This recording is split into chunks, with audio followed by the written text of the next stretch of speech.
Nancy today. Well, I'm sitting here with the kiln, and we had a problem. This little kiln sitter, this little piece of metal here was too short. So this was not staying up, holding this in place. And I discovered this little screw today. And so I sprayed it with some, I tried to use this, and then I sprayed it with a little WD-40 so it didn't get on the kiln at all. And that didn't work.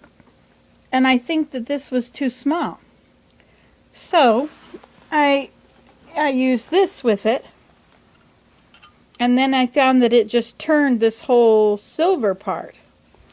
So I used my drill, my my grinder, and I ground down the end of this. And then it fit perfectly here. It was the right width and the right thickness. And I did it. I was able to undo this screw and thereby lift this little piece of metal here. And I held it under behind this thing, which is already, the kiln is on. And the kiln sitter has a cone in there. And when this comes up, this will fall down, and this bump here will push into a hole which will turn off the kiln. This is the button there you push to turn the kiln on. And I was able to pull this up and then tighten the screw. So now perhaps the kiln sitter will tell me when the kiln is at the right temperature. We had some very wet, well, not really wet, but very damp shelves yesterday in there. And so we ran it for, or Joanne told me, I ran it for 4 hours with it propped open just a little bit on a piece of broken shelf. This, I put that in there and I propped it up for 4 hours to dry everything out, make sure all the dampness would come out of all the shelves and keep things from breaking. And then, and it was on low. And then, so that was 7 o'clock, 8, 9, 10, so 11. Then I turned it to medium. And at 1 o'clock I turned it, no, sorry, 4 hours on low open, and then I closed it.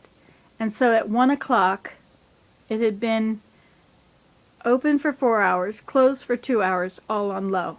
Then I turned it to medium and left it on medium for 2 hours until 3.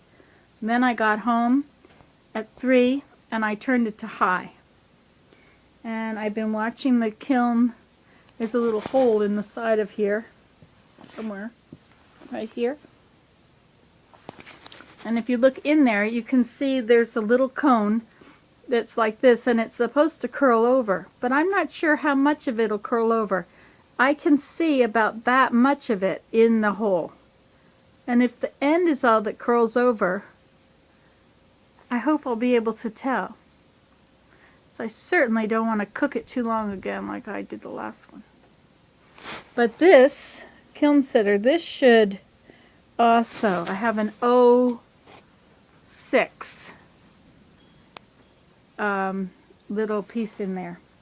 And this one over here is 05. So this should go off first. And if this goes off first, then that one will be about ready to go off next. Then I'll be done. So then I guess I'll just turn the kiln off and let it sit here overnight. And then tomorrow I'll open it and see how my things look. I hope I did a good job on them. Oh well, I've been working at it. So this is my little update on the kiln, part 3. I guess I'll put all these 3 together and make one little video out of it. See you later. Bye.